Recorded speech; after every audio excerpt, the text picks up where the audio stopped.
What up, world? Welcome back to Financial Firefly. My name is Fernando, and this is my journey to FIRE, financial independence, retired early.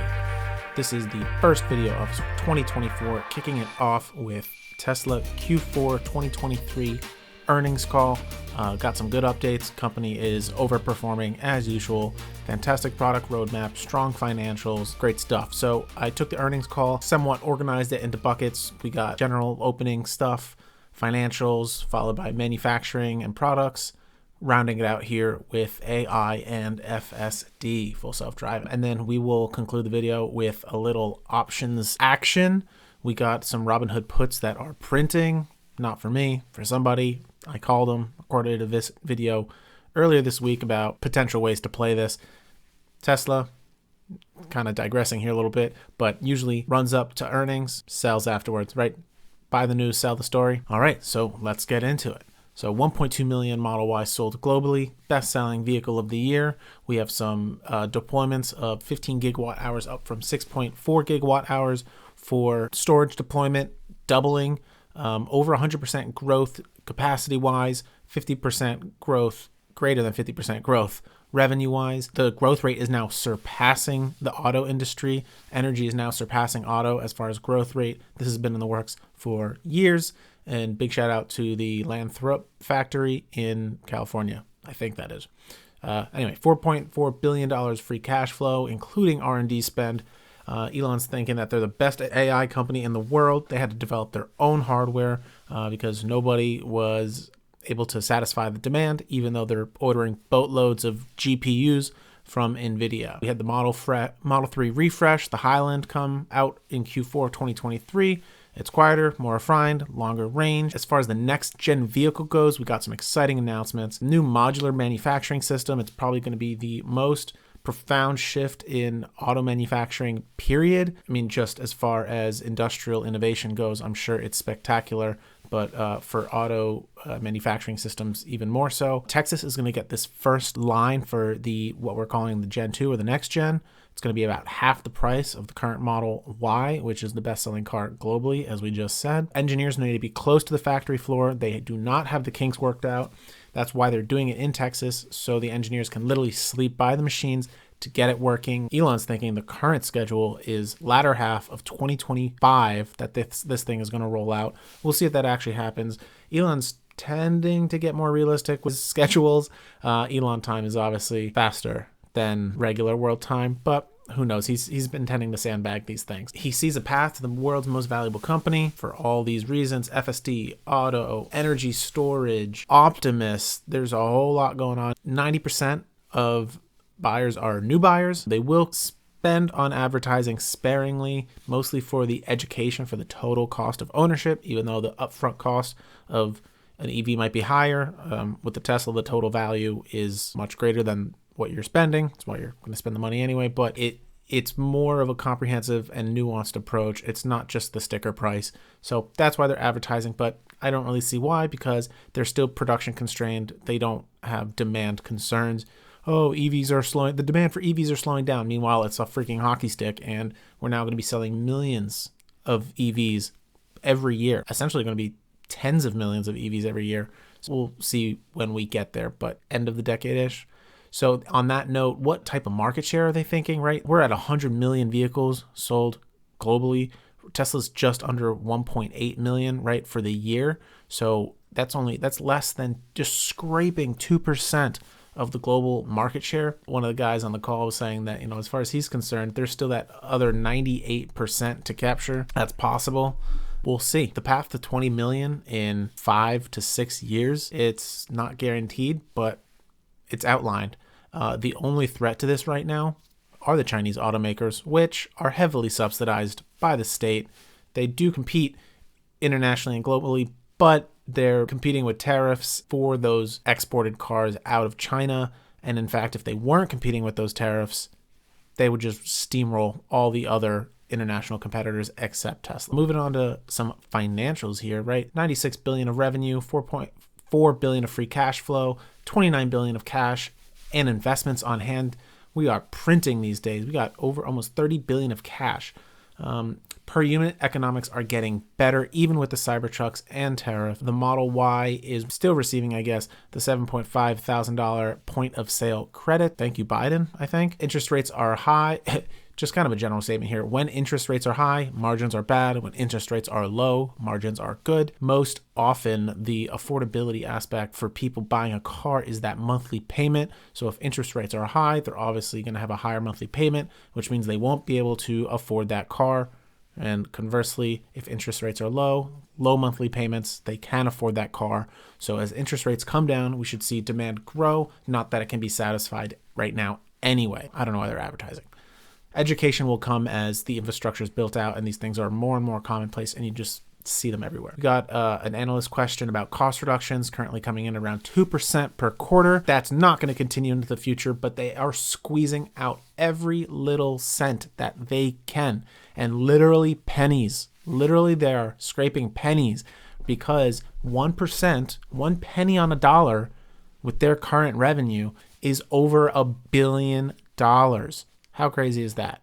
Or, I mean, it's a little bit under, but basically $1 billion. So if you save a penny for Tesla, applying that to their yearly revenue, potentially increasing the profit by $1 billion, assuming they keep their cost of goods. Well, their cost of goods would go down, but their revenue would remain the same, increase their profit. So amazing stuff.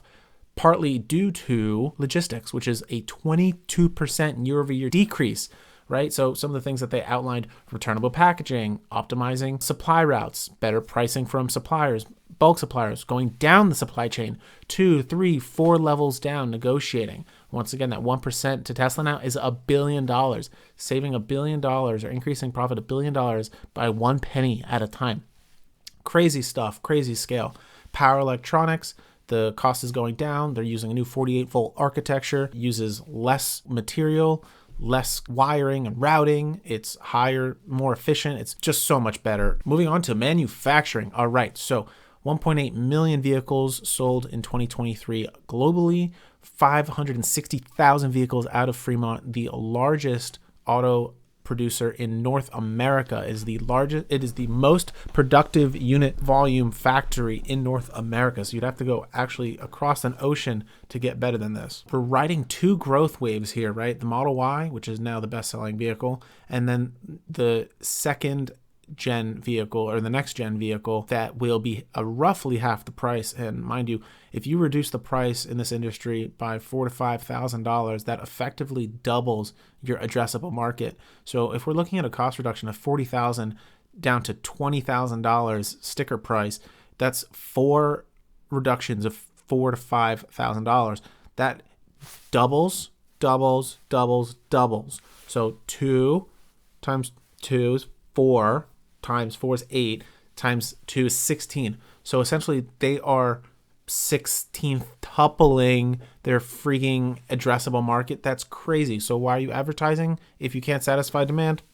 Because that's what retail investors want, and they're tired of hearing all the fudsters out there spouting nonsense about bullshit that has no impact on Tesla, the company.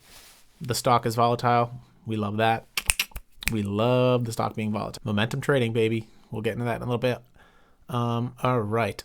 So Nevada expansion. They broke ground. They're going to be producing Tesla Semi, and other products there. We'll see. The long lead work has commenced. A lot of the groundwork. As I mentioned previously, they moved to a 48 volt architecture. It's basically Ethernet compared to CAN bus. Not very familiar with CAN bus, but we all should be familiar with Ethernet. For those of us that are a little bit older maybe and used to plug in computers to get internet and not always just immediately go to Wi-Fi. And we'll see, Ethernet, then the next evolution up from would be like Cat cable, Cat 4, 5, 6 cable, much higher bandwidth and data transfer rates there. So essentially Tesla is really bringing cars into the 21st century, which is crazy to think that OEMs have been producing cars like they have been for the last 40, 50 years with barely applying the new technologies. They're not good at that. We know they're not very good at that. All right, so Cybertruck, all the orders are almost filled for 2024. They're obviously production constrained. They're thinking about plateauing around 250,000 units a year in North America. Moving on, they're going to start breaking out energy storage deployment figures on their filings, right? So the Lathrop plant is going this year in 2024 is doubling capacity from 20 to 40 gigawatt hours. So 4680 is ahead of the Cyberramp. They are not cell constrained anymore for the Cybertruck. I repeat, they are not cell constrained for the Cybertruck. Big year while ramping 4680, while also increasing orders from Panasonic, CATL, LG, and BYD. Moving on to AI and FSD. Elon's comments in the last couple of weeks about about not being comfortable owning less than 25% share of Tesla to further develop AI. And basically, he just set the record straight. He sees a path to a juggernaut of an AI, maybe general, who knows. He doesn't want to be randomly voted out by some movement of shareholders. He wants enough to be able to hold on and have control, but not enough that he can't get overturned if they really think that he's wrong in that decision. Strong influence, but not complete control. Dojo is a hedge against NVIDIA's GPUs. They don't really process graphics, they process neural nets, but it's an ultra long shot worth taking, he says. High risk, high payoff. So they're now on the version 3 of the Tesla chip. The version 1 and 2 were outside partners that they purchased from. There are gigantic improvements and plans for the Dojo roadmap. Cars while not in use can run generalized AI tasks. And then to that end, with the right architectural decisions, once you have all this compute in cars aggregated, then Tesla might have more compute than everyone else on Earth combined. Not quite sure how that works with data centers, but maybe if you're producing millions and millions and millions of cars, that outweighs the millions of servers that are getting installed around the globe. Maybe, I don't know, but pretty incredible to think about. At FSD 12, they released, it is an end-to-end AI photon in, controls out.